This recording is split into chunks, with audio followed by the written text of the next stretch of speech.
Hello everyone, and welcome to This Week in Comp for the week of July 14th, 2024. This past week marks the end of the Tournament of Stars and scores have been finalized. Before we get to the results, let's take a look at some highlights. All right, first up, we have Smells Like Rain submitted by Zane. As you can tell by the builds that we're looking at, we are looking at some Lurms. If you look at that upper right-hand corner at the Ravageur scoreboard, John Norin is already taking the heat in this Timberwolf on getting so caught out down into the 50%. Red probably halved, if not at least missing an arm, as the rest of his team starts to push. That's what you want to do against the Lurm drop. You want to push through cover, but that push is gonna stall. John Norin continuing to take heat from these direwolves with, oh, there goes the second torso. Now we're gonna switch targets. Looks like Clophius is already down into the 40%, shut down there in the middle and proceeding the move. We're gonna switch over to Zerginator. Honestly, Metal Gear doing the Lurms right. Ravageur unfortunately needing to cross this open ground in order to do anything. Clophius is still hanging on there, getting some shots out, as the focus seems to still be on Zerginator. Probably switched over to Acid Angel there for a bit at 60%, looks like, but Zerginator and Clophius pretty much out of the fight at this point. There goes Zerginator. Clophius should be shortly. There we go. All right, switching ahead, let's take a look at these scores. Yeah, there's Lurm scores for you. All that spread damage, 800, 600s. All right, on to the next. How It Went, submitted by Level. I'm just gonna let this one play out.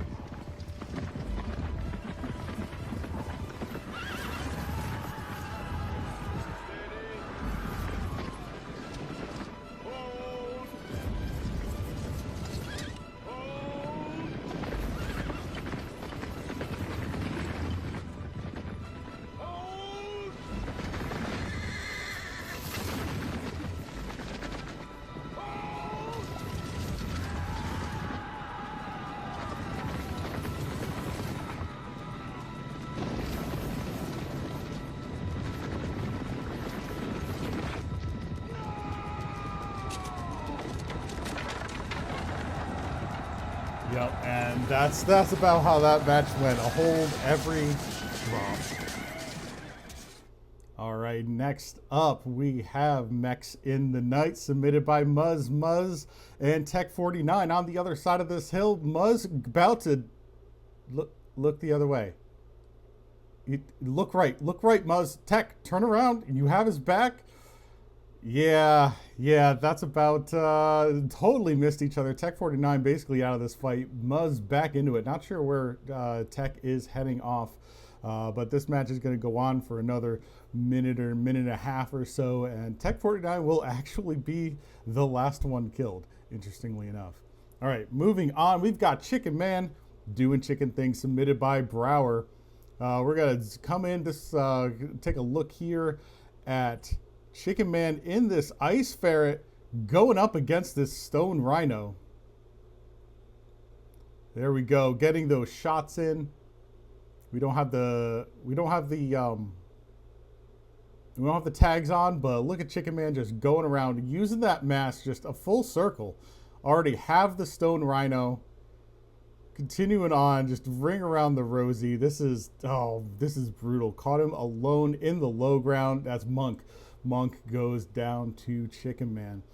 And we have, who is it over there in the Shadowcat? JP Django in the Shadowcat coming to assist. Already having taken some damage. We're going to go take a look at another, but we're going to come back to Chicken Man. Chicken Man back on yet another Stone Rhino, and we have Django coming around in the Shadowcat as well. Chicken Man Jay called it earlier in this match. Chicken Man is the protagonist, and that is exactly what we're seeing here. Cut away a little bit on that chase. We are back. Chicken Man is back with these two still fighting. And there goes JP Django. And Hollow's going to go down. Hollow must have been the one getting bullied there. Kraz is going to finish that kill. Gonna cut ahead again. Here we are at the end of the map. Nyan takes out Kraz, and Chicken Man getting just another cheeky kill, taken out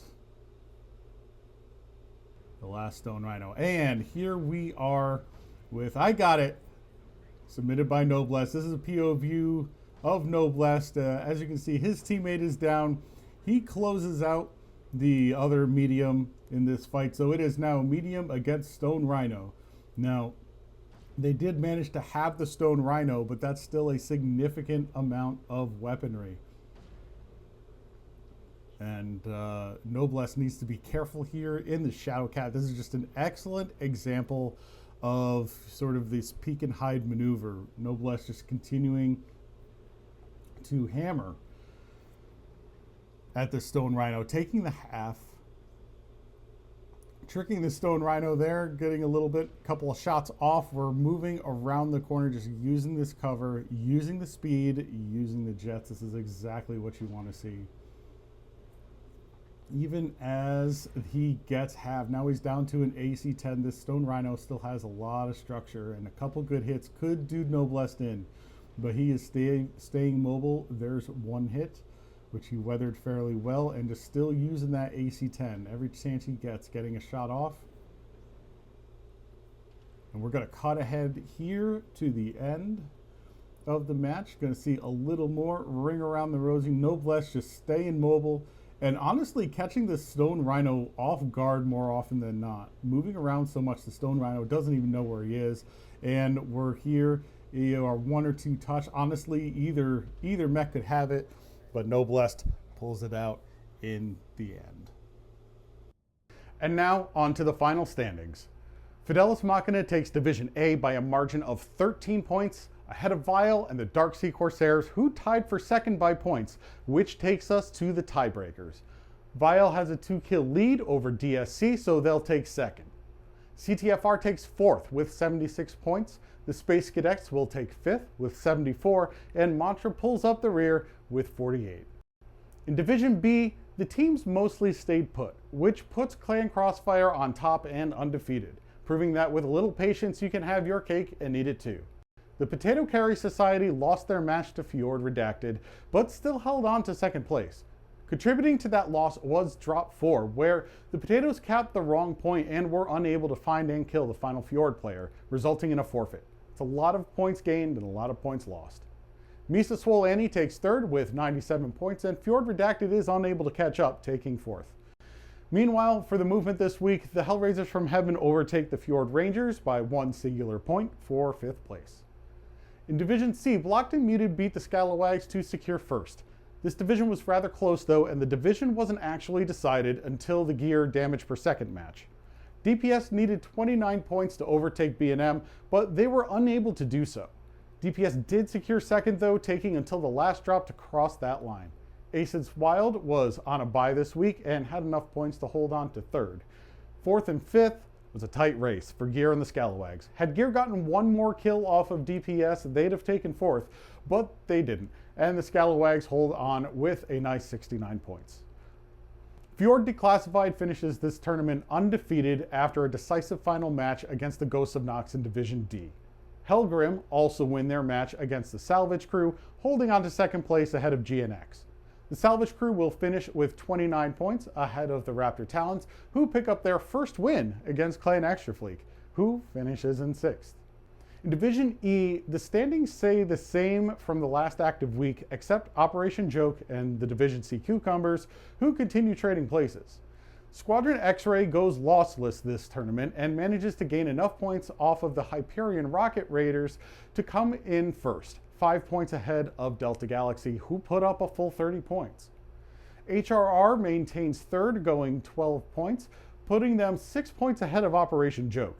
Had Joke been able to pull off a victory against CERN's Roughneck Marauders, they would probably have managed to take third, but they're only able to take fourth from the Cucumbers, who was handed a crushing defeat from Delta Galaxy.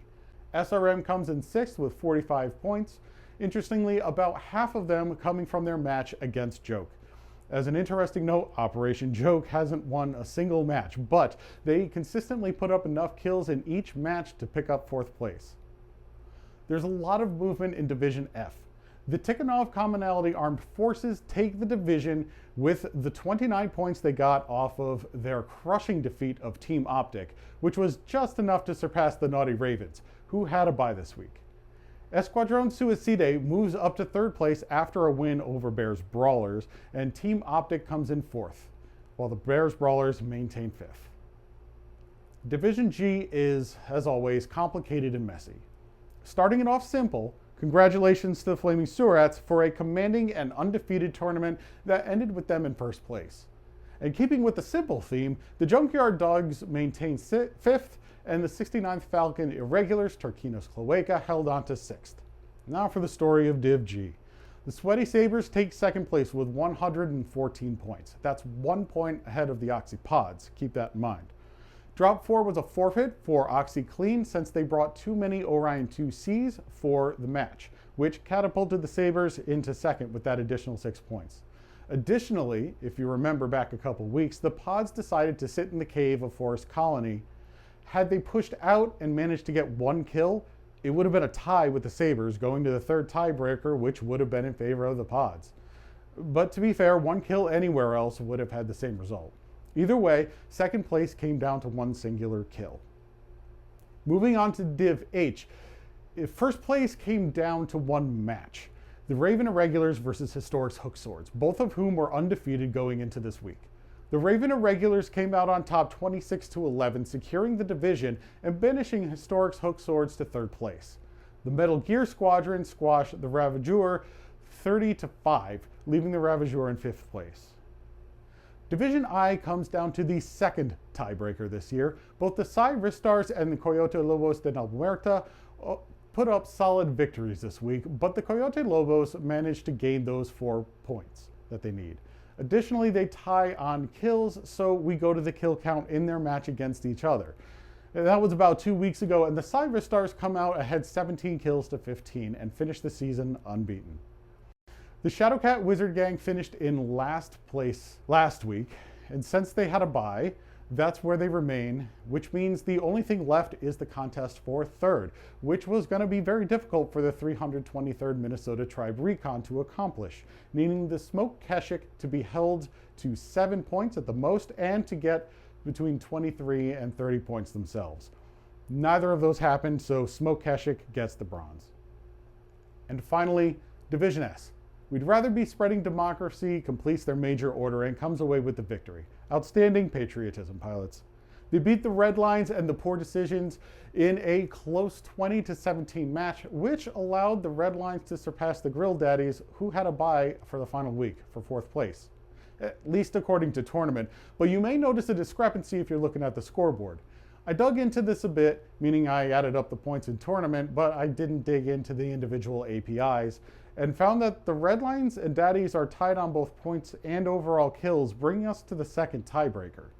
Red Lines will come out on top 20 kills to the Daddies 18th, so they get 4th place. Meanwhile, the Single Moms managed to beat back the Simps and maintain 2nd place by a solid 8 points. Next up for MWO Comp will be the 2024 Championship Series. The official rules were released last week. Check them out in the description, along with Ralphy NoPants' 1-page fact sheet.